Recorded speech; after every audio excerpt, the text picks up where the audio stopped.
Analyst Ayannuga Paul. Good morning to you, Gbenga, and thank you for joining in. Good morning. Thank you for having me. Yes, good morning. You're welcome, Gbenga. Yeah. Felix. Also joining the conversation this morning is a barrister and solicitor of the Supreme Court of Nigeria, Anthony Osula. Good morning to you, Anthony, and welcome to the show. Thank you very much. I'm happy to be here with you. Thank you for having me on the program. Yeah, I appreciate your being there as well. Well, it's been 30 days since President Bola Ahmed Tinubu was inaugurated. You recall, and I'm sure that's still very fresh, May 29, the inauguration, and several Nigerians tuned into several platforms to watch that, and the president took the oath of office. Right, it's been 30 days and several things have been done, several reforms introduced, several steps taken, and according to the president, all taken to make the country better. Well, gentlemen, we'd like to get your thoughts and assessments of the president since his inauguration on May 29. Well, there's setting high points, if you like, of these first 30 days of Bola Ahmed Tinubu as president, from the fuel subsidy removal to the floating of the Naira and the unification, if you like, the handling of the National Assembly leadership, right, and that election that happened. Also, the appointment of service chiefs. There is the suspension and arrest of Godwin Emefiele as Central Bank of Nigeria governor. There is also the suspension of Abdulrasheed Bawa as the boss at the Economic and Financial Crimes Commission.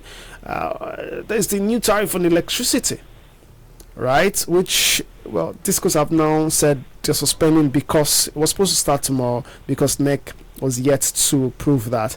Then the 1,000 Naira annual charges on vehicle ownership. There's a student loan as well, the electricity bill signed. All of those together, some moves commended, some others suspected by this president or by Nigerians towards this president. Let's begin with you, Anthony Osula. What's your take on this? Well, firstly, I want to say that Mr. President has started on a very good note, and I hope he continues with the same pedestal in which he started from May 29th. But notwithstanding, I would say I'm not entirely happy with some of his policies in the last 30 days. Most especially, it has to do with the arrest and the suspension of Mr. Bawa, the economic financial former boss, as well as Mr. Emefiele. But notwithstanding that, I think I've rated him on a 70%, which is an A, especially for the removal of fuel subsidy. The fuel subsidy issue has been overflowed severally. We've had several experts and economic persons come to discuss about the realities of fuel subsidy. So I appreciate the fact that he took the bull by the horn on the very first day. Anthony, I'm sorry, you need to please hold your thoughts. We'll come back to you in just a moment.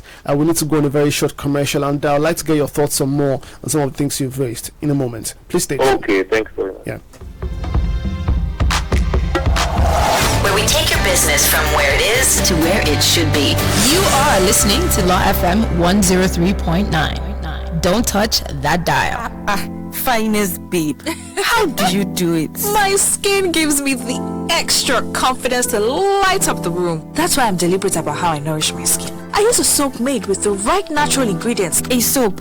Which one? A soap that contains shea butter and aloe vera, turmeric and honey for a glowing skin. Experience the new Joy Black Soap, made with over 7 natural ingredients that moisturize, restore and repair your skin, giving you the confidence to be who you love to be. Joy, beauty my way. When you listen to this station, you learn about your rights.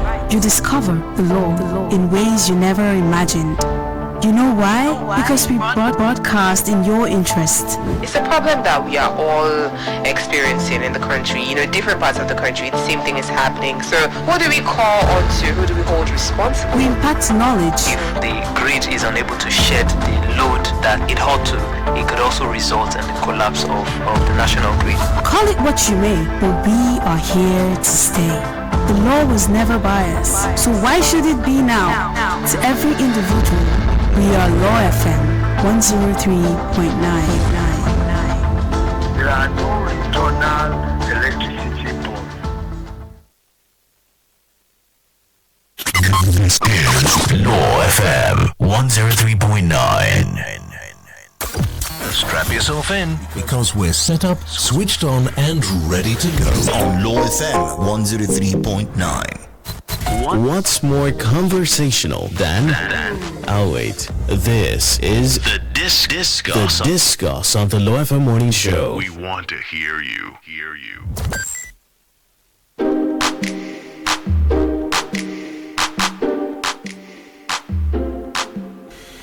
Thanks indeed for staying tuned. As reported, in a sharp contrast to the laid-back presidency of his predecessor, the Bola Ahmed Tinubu-led administration started like a house on fire with the abrupt end to the prodigal fuel subsidy era. About 30 days after, both fans and foes could feel the new sheriff in town. Well, if you see it that way, and I like how this is put. Now, President Tinubu will be remembered for reversing the traditions in stark defiance to what his predecessor Muhammadu Buhari was known for in his 8 years of leadership. He did not only hit the ground running, but also turned the conventional inaugural speech into a policy statement.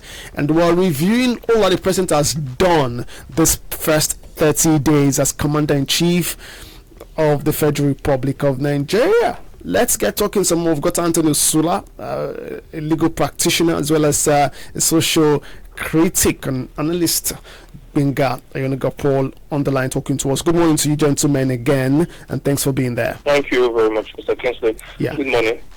Yeah. All right. So let's get back real quick to you, Anthony. And you were just saying you rated first the president 70%. I can imagine over 100, and you say, okay, that's a pass. But you did mention something which struck me, and that's the fact that you said you're not impressed with a certain policy. You probably want to clear the air on that. Which policy? Which one are you comfortable with? Which one are you not comfortable with? Yeah, okay. I'm very comfortable with the removal of foreign subsidy. Very comfortable, very. Yeah, very comfortable, yes. Because foreign subsidy would save us, about 1 trillion naira annually. Foreign subsidy over the years has been benefiting only a few upper rich class. So with the removal of those foreign subsidy, the money you ordinarily use for foreign subsidy and available for funding infrastructures, our health system, is to go more into our education and other social welfare programs. Nigeria currently is the poverty world capital of the world. And if we can have this fund, and if it's properly injected, that is something we also need to assess the Tinubu regime, as time comes on. Let's say another 6 months, 1 year, 2 years, or 3 years. That is if his election still remains intact by the courts. So I'm giving that assessment. There's things we need to look up to.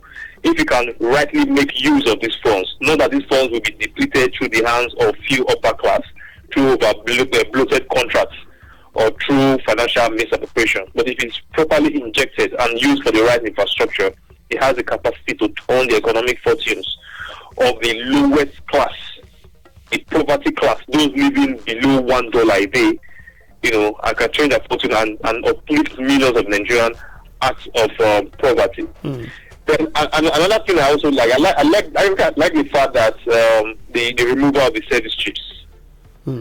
Although the previous military, head of affairs did not do badly when it comes to combating Boko Haram and other bandits, but notwithstanding, we had so many pockets of banditry and violence, most especially within the northeast and the northwest, as well as the north central, which had also spewed also towards the south. And we saw, our security agencies paying lip service to these security challenges that we had. But that is not also to mean that the changing of the service chief would automatically bring about a new agenda in the security architecture. The government also needs to look at more funding and employment of more personnel. I like the fact that they were changed because the new Army General and Navy Commander has, promised the Nigerian public that they are going to bring in fresh ideas in combating, the criminals that we have within Nigeria. Is that different from what you've heard in the past? Yeah, that is not different from what we heard in the past, but we are going to hold them ransom for if they fail to live up to expectations. Did you with previous service chiefs? Did we hold them accountable? Yeah, we did not hold them accountable, but that does not mean that the tradition will still continue. Because the whole essence of Mr. Tinubu removing the service chiefs was that he wanted a fresh injection of ideas, and he believed that those service chiefs were not doing enough. All right. So perhaps he needed to have someone new whom he feels he could work with based on recommendation of that track records. Great. And even the outgoing service chiefs all employ the incoming service chiefs, but they have the requisite knowledge and experience to be able to move, the security architecture of Nigeria to, the next level. But that is not to say that these promises can only come about if the government seriously back them and not just leave them totally to, or make waste of the resources that will be provided for them.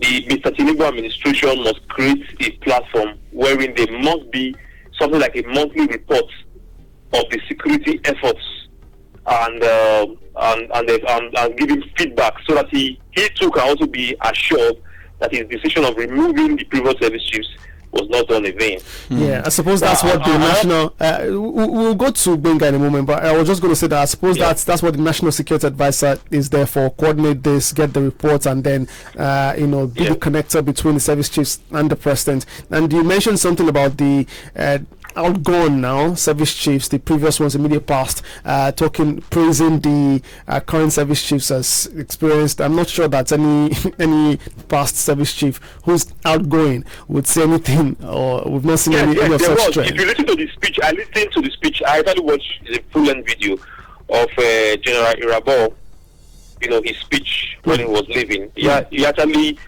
made effort to say that they have contributed their own quota and it's time for them to step aside.